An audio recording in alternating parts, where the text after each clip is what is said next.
Y ustedes son vendedores de alimentos y proteínas. Es Uruguay sigue exportando vaquitas y carne, Argentina sigue exportando una gran cantidad de agricultura, Chile igual, etc. Pero en determinado momento, incluso la evolución tecnológica o la ampliación de nuevos mercados, acuérdense que existe literalmente una toma de África por China e India, una toma política y una toma comercial de África por China e India. Podemos hablar de ese fenómeno que es muy interesante geopolítico. Sí, Beijing y Delhi están literalmente en negociaciones para resolver sus problemas alimenticios con contratos con una serie de países africanos para hacer. En determinado momento el granero de ese planeta en crecimiento ya no va a ser América Latina. Y nosotros, aquí viene el segundo problema, no hemos sido capaces en este proceso de hacer algo que se llama economía anticíclica. Es decir, cuando hemos generado plata, cuando hemos crecido el 6-7%, ahorrar y coger ese ahorro y hacer inversión en ciencia y tecnología. Nos hemos gastado toda la plata, sistemáticamente nos hemos gastado toda la plata. Costa Rica se la gastó. Costa Rica tuvo un superávit interesante al fin del gobierno de Abel Pacheco y los primeros 2 años del gobierno del presidente Arias. Y Costa Rica cogió las ganancias, que teníamos ganancias del orden, estábamos creciendo, crecimos cerca de 3-4 años en el orden del 6-7%, el presidente Arias comete un error y le mete todo esto a burocracia pública. Hay un enorme gasto de Estado en lugar de hacer reinversión social. Este no es una mesa redonda para hacer análisis político y no lo voy a hacer desde luego, pero Costa Rica comete el mismo error que el resto de América Latina, se gasta el dinero. Cuando Costa Rica pudo haber hecho, bueno, vamos a hacer un esfuerzo serio por ahorrar ese dinero e invertirlo en ciencia y tecnología sostenido en los próximos 5 años y subir nuestra tasa de investigación y desarrollo del 0,4 que tiene Costa Rica por lo menos al 0,7, 0,8 y empezar a acercarnos poco a poco a los términos de la inversión y desarrollo a nivel internacional. Bueno, esto no lo hicimos. Vuelvo al punto. Entonces, en ausencia, Vicky y Laura, colegas, de una política económica que efectivamente cree condiciones financieras para una política social, una política pública social de inversión en derechos humanos en estos términos, no es posible resolver una serie de problemas. He hablado de todas estas mejores prácticas y malas prácticas de América Latina, buenas prácticas, lo que hemos hecho desde el punto de vista macroeconómico, la inversión social que hemos logrado, malas prácticas, no hemos hecho economía anticíclica, no hemos ahorrado y no hemos subido nuestra tasa de investigación y desarrollo prácticamente en toda la región, con la excepción de Brasil, la conclusión que estamos llegando, y estas enfermedades se replican en América Central y se magnifican en América Central. Se magnifican en América Central por varios problemas. Entonces aquí esta observación que hacía hace unos 10 minutos, estamos ante 2 Américas Latinas, una que va de Colombia hacia abajo, que es distinta, que se comporta distinto, inclusive con sus diferencias ideológicas. Una cosa sí fue la Colombia de Uribe y otra cosa la Venezuela de Chávez, fueron muy diferentes ideológicamente y sin embargo se comportaron económicamente en forma razonable ambas. Una cosa fue el Brasil de Cardoso y Lula y otra cosa el Chile de la Concertación, y se comportaron muy razonablemente ambas, eran muy competitivas, sobre todo Brasil, pero de Panamá hacia arriba el escenario es distinto. En primer lugar porque en este escenario las economías centroamericanas que no hacen el salto económico a la reconversión, lo único que pueden seguir vendiendo son productos primarios. Siguen vendiendo Guatemala, El Salvador, Honduras, Nicaragua y Costa Rica con algunas competitividades interesantes que sin embargo logró a partir de 1980, 1990, donde hizo reconversión económica, por eso exporta más, ¿verdad? Sin embargo gasta mal, ahora vamos a hablar de eso. Entonces es una América Central mucho menos competitiva porque no es un gran granero, sigue vendiendo productos primarios y sin embargo no es un gran granero. Brasil es un gran granero, Argentina es un gran granero, Uruguay es competitiva, pero sin embargo América Central todavía no.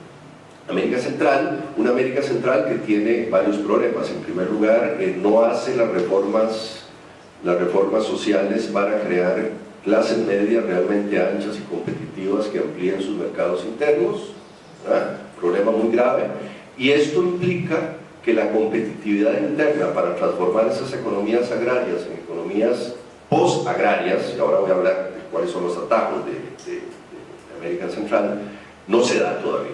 Seguimos con Honduras anclada en economía agraria, seguimos con Guatemala anclada en economía agraria, claro, en una economía de servicios, etc.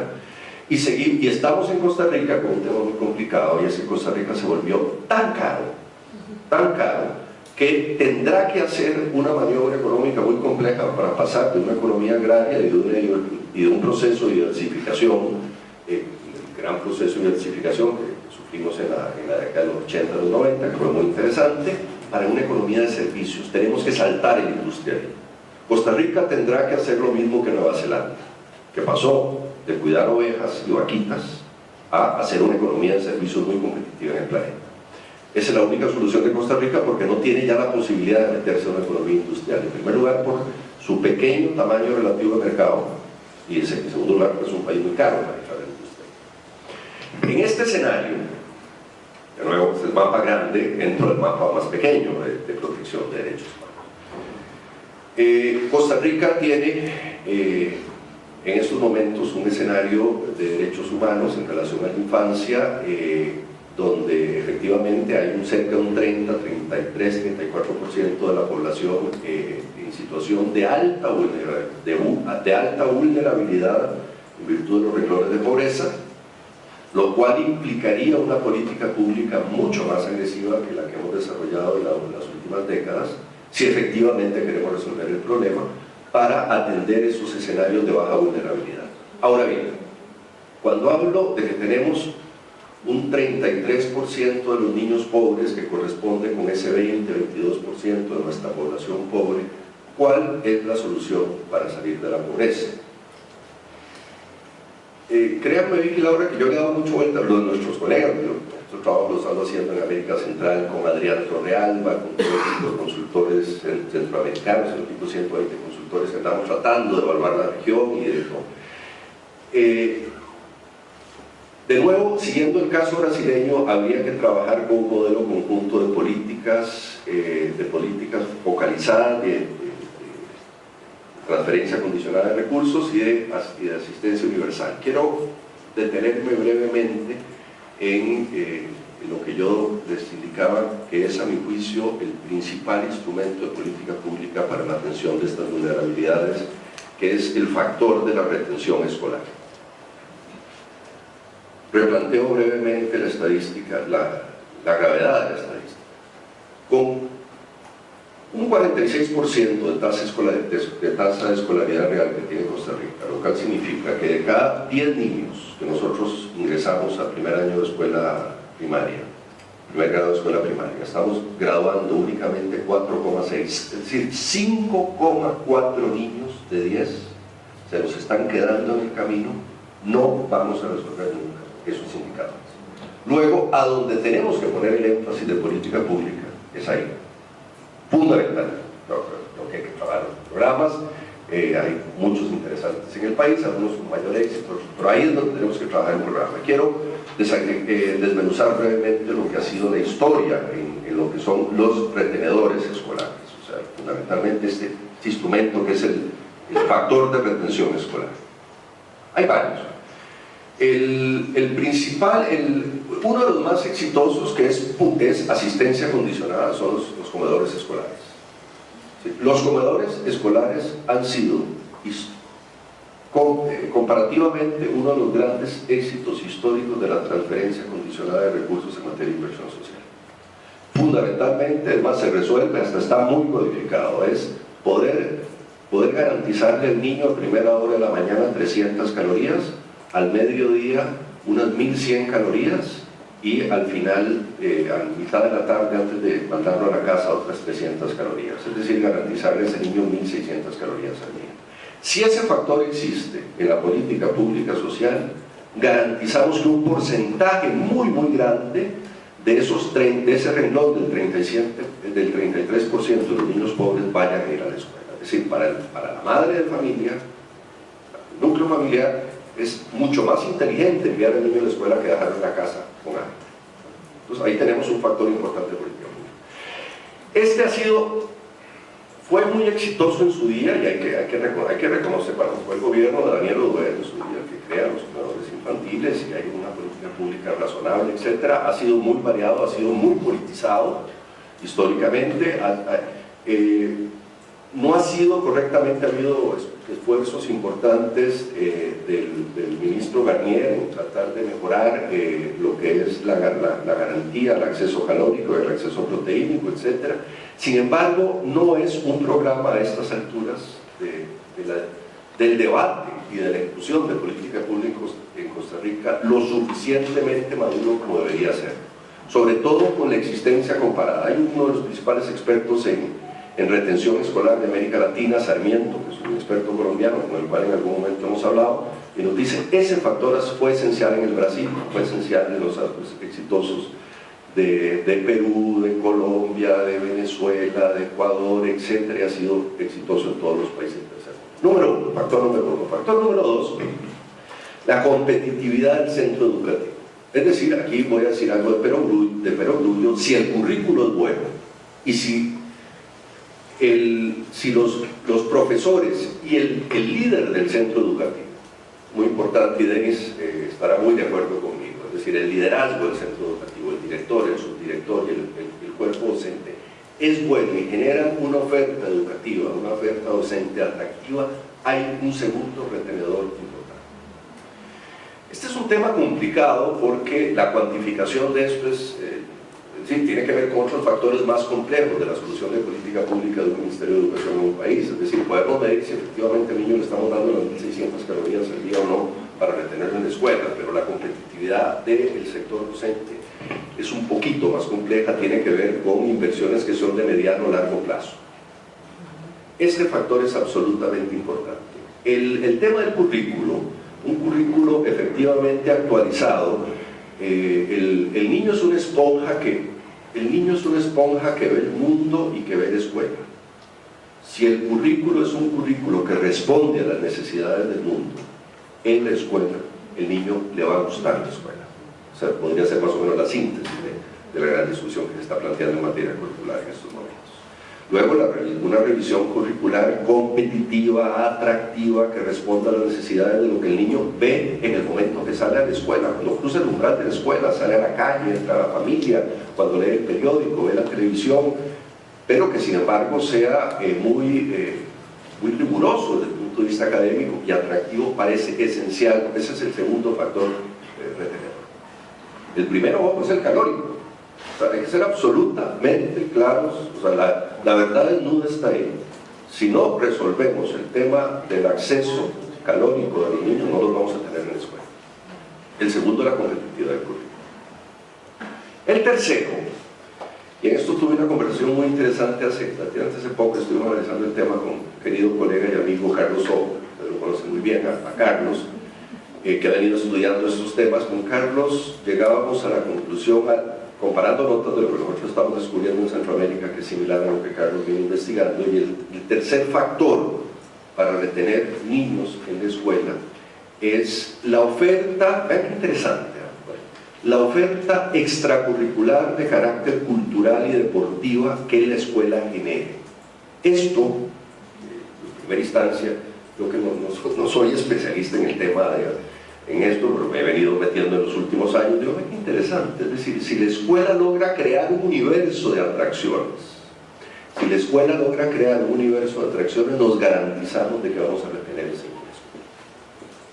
Porque hay un universo que tiene que ver con la formación lúdica, musical, deportiva, es decir, la existencia de una banda escolar, la existencia de un taller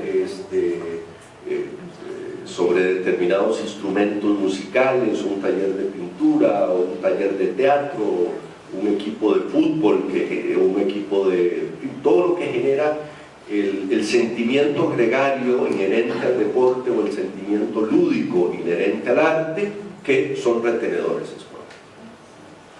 Luego, vamos a ver, si ustedes me dicen, ¿qué pasa si falta uno de los tres? No sé, la cuantificación de esto, hay gente, les repito, hay una literatura muy interesante liderada por este tipo Sarmiento, colombiano, desde primera, Deberíamos traerlo a Costa Rica, por cierto.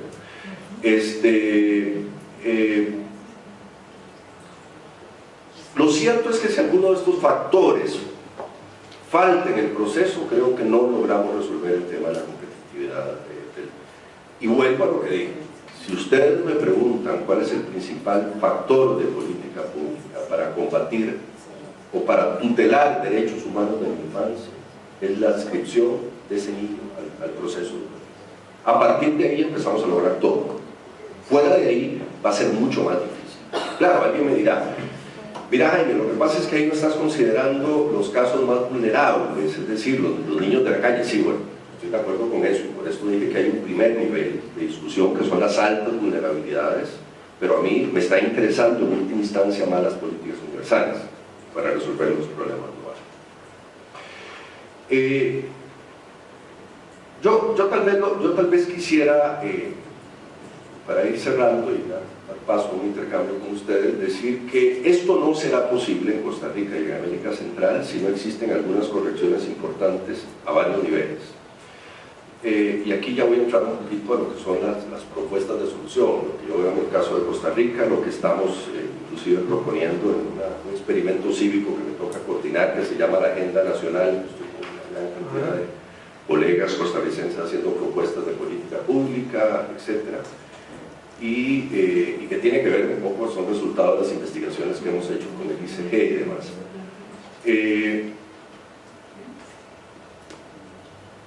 Costa Rica necesita una reforma tributaria, sin duda. O sea, nosotros no podemos esperar tener rendimiento de política pública del país del primer mundo con una tasa de recaudación tributaria del país del cuarto mundo.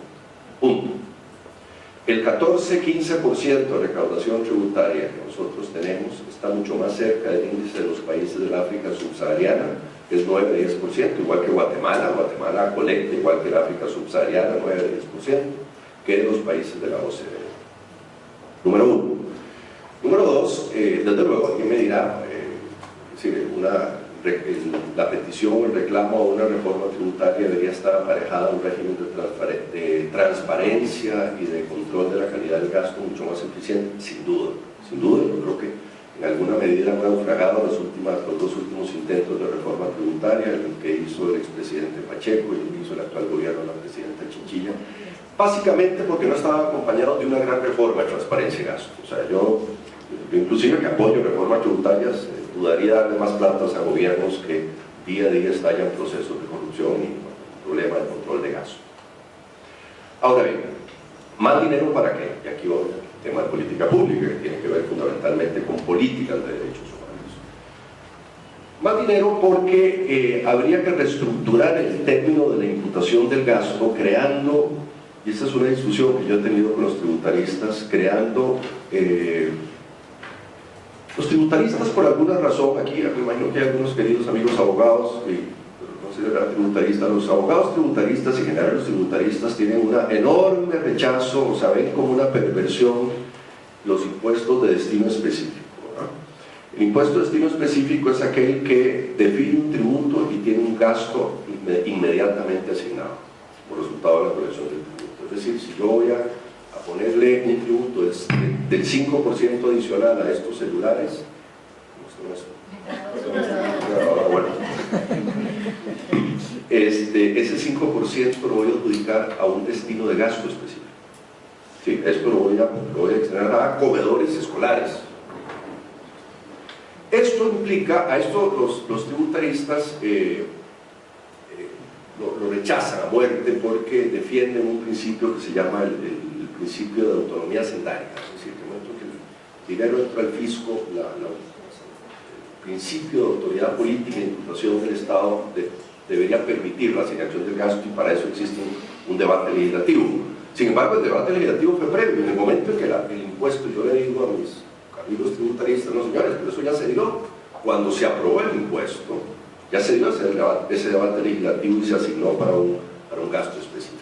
Eso parecería esencial, porque tenemos que blindar gasto social. Es decir, la única manera de que exista eficacia, vamos a ver, de que podamos garantizar eficacia de gasto público y protección de derechos humanos, es que en esa discusión tributaria hacendaria tomemos las disposiciones adecuadas para blindar gastos sociales. Número uno. Número dos, dense cuenta, Vicky Laura, que estoy hablando de algunas reformas macro, pero que en el fondo impactan directamente derechos humanos. La segunda gran reforma tiene que ver de cómo vamos a garantizar que ese gasto social que protege derechos humanos se va a sostener en el tiempo. Se va a sostener en el tiempo, de que no va a estar maniatado cada 4 años y manipulado y contaminado por el ciclo político electoral. Eso es absolutamente esencial. Aquí voy a la segunda gran reforma, y esta es una que venimos promoviendo en Costa Rica, en toda América Central. Yo ando como un vendedor de Biblia luterana bajo el brazo, tratando de promover esta idea. No podemos seguir funcionando en América Central, y América del Sur aprendió la lección de esta haciendo de forma distinta. No podemos seguir funcionando con planes nacionales de desarrollo que tienen una vigencia de únicamente 4 años y que son resultado de un decreto ejecutivo. Ahí está nuestro principal vicio y perversión de política pública, porque entonces no existe sostenibilidad del gasto y no existe sostenibilidad de los programas y los objetivos y resultados de largo plazo de una política pública, que en materia de educación, que en materia de salud, siempre se verifican a 10, 15 años. Es decir, si usted le pone $1 al proceso educativo, hoy va a ver los resultados en 15 años, no los va a ver en 3, 4 años. Lo pone inteligentemente. La única manera es cambiar esa noción. ¿En qué consiste el cambio de esta noción? Consiste en que siguiendo el ejemplo de los países de la OCDE, por cierto, el Plan Nacional de Desarrollo no sea resultado de un decreto ejecutivo, sino de una ley pactada en el Parlamento. Por otro lado, sectorialmente no puede haber un solo Plan Nacional de Desarrollo in totum, como creer que se puede fundar. Eso es una perversión, una visión globalista del Estado, ¿no? Los países desarrollados tienen 8, 10, 12 planes nacionales de desarrollo sectoriales de acuerdo al nicho de desarrollo. Por ejemplo, lo he comentado en estos últimos año y medio, Francia aprobó hace año y medio, 2 años, todavía está el presidente Sarkozy, el Plan Nacional de Desarrollo en Educación, Ciencia y Tecnología, solo en eso, en Educación, Ciencia y Tecnología, que empezó a discutir el presidente Chirac 4 años antes. Tomó 3, 4 años de discusión en el país, en el Parlamento francés, se aprobó, pero es un Plan Nacional de Desarrollo para el año 2035. Francia fijó sus grandes objetivos en materia de educación pública, ciencia y tecnología para el año 2035. Y eso tiene una enorme cantidad de implicaciones en materia de política pública y en materia de administración pública. Significa que los planes estratégicos globales de todas las instituciones ligadas a la educación francesa van a estar amarradas a ese Plan Nacional de Desarrollo. Y que todos los que ustedes se hayan relacionado con instituciones en su vida, la gran mayoría, los famosos PAOs, OAS, los planes anuales operativos, que en el fondo son la columna vertebral de lo que hace una institución en el año, estarían amarradas a ese Plan Nacional de Desarrollo a 15, 20 años plazo. Y no de la manera absolutamente irracional, absurda y perversa que se hacen los PAOs en todos nuestros países, déjenme decirlo, que es endógena y es una planificación de un año. Y es una barbaridad. Me tocó hacer un trabajo con mi querido colega y amigo Rodolfo Saurio, experto en Derecho Administrativo, que nos pidió el Banco Mundial hace algunos años, de PAOs en Centroamérica. Los PAOs se hacen en Centroamérica, más o menos es el jerarca llamando a su equipo: bueno, muchachos, ¿cuáles son las necesidades? Bueno, hagamos 22 seminarios aquí, 14 acá, etc. Y claro, y eso genera algo curioso, que en el momento en que eso se evalúa, es como evaluar, ahí estamos haciendo una evaluación de resultados con un PAO así, porque los resultados se miden a 5, 10, 12 años plazo con indicadores intermedios, indicadores de proceso, ustedes saben, los que trabajan en planificación, sino evaluar de esa manera año a año estamos haciendo evaluación de actividades, y evaluar actividades es como evaluar fiestas de cumpleaños, un algo fantástico. Primera gran reforma en este segundo renglón es planes nacionales de desarrollo a largo plazo aprobados en el Parlamento, ojalá con mayoría calificada, porque tenemos que blindarlos y protegerlos de que cada 4 años se manipulen y se manoseen políticamente. Esto empieza a generar un círculo virtuoso, porque si nosotros tenemos planificación de largo plazo con lo que supone objetivos resultados, productos, indicadores de proceso, indicadores intermedios, indicadores finales para medirlo, ¿verdad?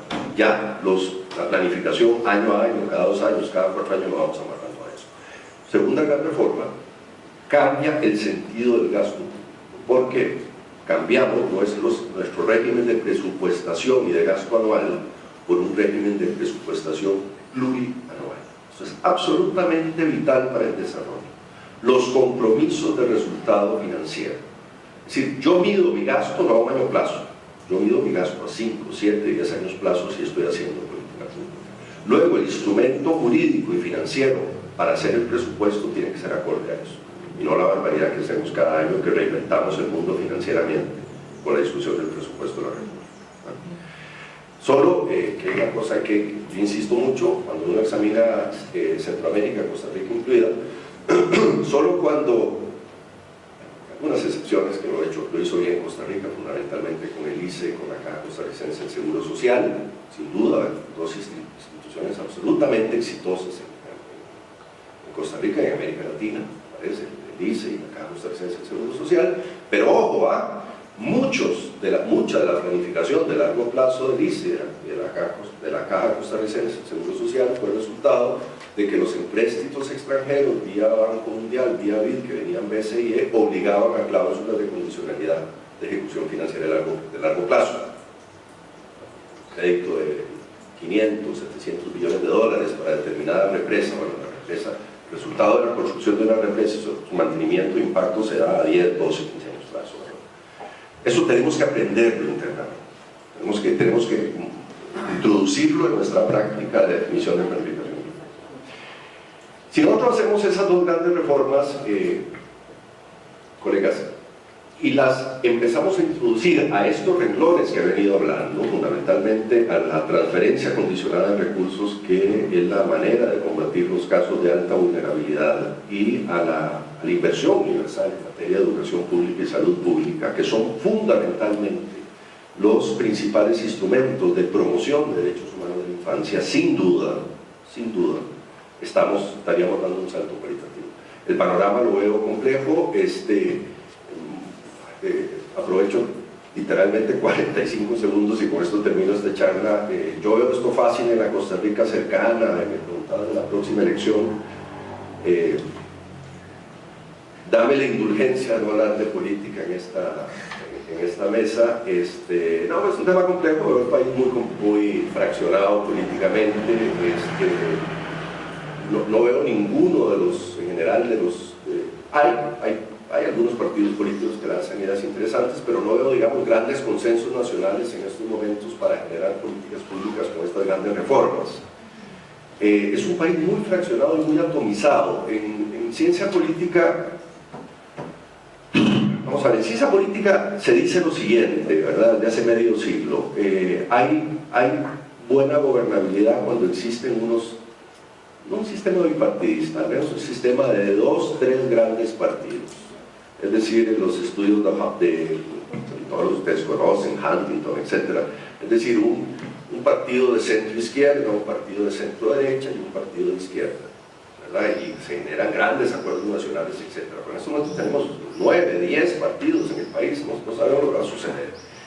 Y en este escenario es difícil la generación de pactos, y eso está bien, ¿eh? Eso tiene que ver con un tema que daría para otra charla, y es que la sociedad se volvió tan plural, tan variada, que los partidos son incapaces de aprender, ¿verdad?, y de englobar muchos sectores sociales. Por eso se da este fraccionamiento. Número 1 y número 2, tenemos un problema de liderazgos. Bien, ¿verdad? Problema de liderazgos, que los líderes logran generar síntesis en las sociedades y crear, digamos, espacios ideológicos de acercamiento y consenso, ¿verdad? Pero si me dicen que veo fácil esto, no. Ahora bien, esa es la mala noticia, pero la buena noticia, y con esto termino, es que sin embargo, cuando se generan vacíos de poder como estos, en la política formal veo muchos vacíos de poder.